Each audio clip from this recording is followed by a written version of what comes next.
فطرت کے 3 اصول ہیں جو ہیں تو بڑے تلخ لیکن سچ ہیں، تو میں آپ کی خدمت میں عرض کرنا چاہتا ہوں، بہت غور کیجیے گا۔ پہلا قانون فطرت یہ ہے کہ دیکھیے اگر کھیت میں دانا نہیں ڈالا جائے گا نا تو قدرت اسے پھر گھاس پھوس سے بھر دیتی ہے، یہ ایک اصول ہے۔ اسی طرح اگر دل و دماغ میں صالح اور نیک خیالات سے پر نہ کیا جائے اسے تو پھر کج فکری اس میں اپنا مسکن بنا لیتی ہے، اور پھر اس میں صرف الٹے سیدھے خیالات آتے ہیں اور وہ دل شیطان کا گھر بن جاتا ہے۔ یعنی اگر اس میں اللہ کی یاد نہیں ہے تو پھر انسان مستقل ہی سوچنے لگتا ہے کہ میں نے فلاں کو نیچے کیسے دکھانا ہے، فلاں کو ذلیل کیسے کروانا ہے، فلاں کی ایسی تیسی کیسے کرنی ہے۔ معذرت یہ تھوڑا سلینگ ورڈ ہے لیکن سمجھانے کے لیے ضروری ہے، تو پھر وہ یہی سوچتا رہتا ہے۔ اس لیے خدا نہ مثبت سوچیں، ائمہ علیہ السلام کی یاد کو دل میں رکھیں تاکہ خبیث حرکتوں کی طرف دماغ جانے ہی نہ پائے۔ یہ ہے پہلا اصول کہ اگر آپ اپنے دماغ کو خالی چھوڑیں گے تو میں نے عرض کیا کہ جیسے زمین کو آپ کھیت میں دانا نہیں ڈالیں گے تو اس میں گھاس پھوس اگائے گی، تو کبھی بھی خالی نہیں رہ سکتا دماغ، پھر وہ شیطان کا کارخانہ ہے۔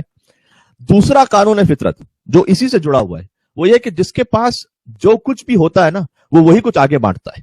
یاد رکھیے گا کیا مطلب اس کا، یعنی آپ اگر خوش مزاج ہیں تو آپ دوسروں کو بھی خوشیاں بانٹیں گے، آپ ڈپریسڈ ہیں تو آپ دوسروں کو بھی وہی وائبز دیں گے، آپ عالم ہیں تو علم بانٹیں گے، فساد کرنے والے ہیں تو معاشرے میں فساد پھیلائیں گے، آپ اگر دیندار ہیں تو آپ دین بانٹیں گے، اگر آپ ایک خوف زدہ انسان ہیں تو دوسروں میں بھی خوف ہی بانٹیں گے۔ یہ اصول ہے قدرت کا کہ جو آپ میں ہے وہی آپ بانٹیں گے۔ اس لیے خود میں مثبت احساس پیدا کرنے کی کوشش کیجیے، اچھی چیزیں سیکھیں، قرآن و نہج البلاغہ اور صحیفہ سجادیہ کو پڑھیں کہ اہل بیت کی فکر ہم بانٹ سکیں اپنے خاندان میں اور اپنے معاشرے میں۔ ہمارا دماغ ہے نا وہ خالی نہ رہے، وہ قرآن سے، نہج البلاغہ سے، صحیفہ سجادیہ سے، اہل بیت علیہ السلام کی احادیث سے، دعاؤں سے پر رہے، اور پھر اس کے لیے وہی ضروری ہے کہ امام بارگاہ سے منسلک رہیں اور اپنے بچوں کو بھی کم از کم سنڈے اسکول سے منسلک رکھیں۔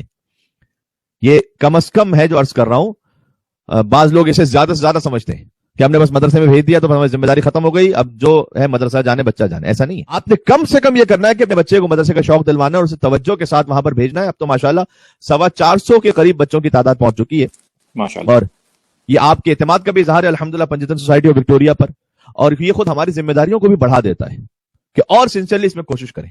تو اپنا ذہن اگر خالی رکھیں گے تو اس میں کہیں نہ کہیں شیطان کے وسوسے آئیں گے، شہوتیں آئیں گی، غلاظتیں آئیں گی، لہٰذا اس ذہن کو پر کیجیے اہل بیت کے کلام سے، خدا کے کلام سے، اچھی کتابوں سے، اچھے علماء کی گفتگو سے، اور جو آپ کے پاس ہوگا پھر آپ وہی بانٹیں گے آگے۔ تو یہ دوسرا قانون فطرت ہو گیا۔ اور تیسرا قانون قدرت وہ بھی بڑا اہم ہے، وہ یہ ہے کہ آپ کو زندگی میں جو کچھ بھی حاصل ہوا ہے نا، اللہ کی جو بھی نعمتیں، اسے ہضم کرنا سیکھیں، آپ آبزرو کرنا سیکھیں چیزوں کو، اس لیے کہ دیکھیں جب کھانا ہضم نہیں ہوگا نا تو بیماریاں پیدا ہوتی ہیں۔ اسی طریقے سے مال و ثروت اگر ہضم نہ ہو تو غرور و تکبر کا نشہ ہوتا ہے، بے شک، پھر اسی غرور و تکبر میں انسان غلطیاں بھی بڑی بڑی کرتا ہے۔ اسی طرح اگر کوئی بات ہضم نہ ہو پائے تو پھر چغلی اور غیبت بڑھتی ہے نا، اور بھی ایگزامپلس ہیں اس کی، مثلا اب مجھ جیسے انسان کو سمجھنا چاہیے کہ اگر تعریف ہضم نہ ہو پائے تو پھر ریاکاری بڑھے گی۔ بہت خوب۔ اس طریقے سے اگر مثلا مثبت تنقید بھی ڈائجسٹ نہ ہو پائے تو پھر دشمنی بڑھے گی، اقتدار اور طاقت ہضم نہ ہو پائے تو خطرات بڑھیں گے۔ یہ سب زندگی کے بڑے اہم اصول ہیں جنہیں ہمیں سمجھنے کی ضرورت ہے، اور یہی بات حتیٰ غموں کے لیے بھی ہے۔ دیکھیں ہر انسان کی زندگی میں ہمیشہ فقط خوشیاں نہیں ہوتی، ہمیشہ فقط سکون اطمینان نہیں ہوتا، بہت مرتبہ غم پریشانیاں بھی ہوتی ہیں۔ کون سا ایسا انسان ہے جس کی زندگی میں غم نہیں ہے؟ اب چاہے وہ بل گیٹس ہی کیوں نہ ہو، طلاق تو اس کی زندگی میں بھی ہے۔ اس سے سمجھ میں آتا ہے کہ آپ پیسے سے ہر چیز خرید نہیں سکتے، کچھ برکتیں اور رحمتیں ایسی ہیں جو فقط توفیق پروردگار سے حاصل ہوتی ہیں۔ تو فقط مال و دولت کو بھی سب کچھ نہ سمجھیں کہ مثلا اگر میرے پاس مال و دولت ہے، آپ کے پاس فائنینشیل فریڈم اگر آ گئی، فائنینشیل فریڈم کسے کہتے ہیں؟ سادہ الفاظ میں فائنینشیل فریڈم کی تعریف یہ ہے کہ مجھے پیسے کے بارے میں سوچنا نہ پڑے۔ جب آپ کو پیسے کے بارے میں سوچنا نہ پڑے تو خود بخود اس کا مطلب ہے کہ آپ فائنینشیل فریڈم پہ پہنچ چکے۔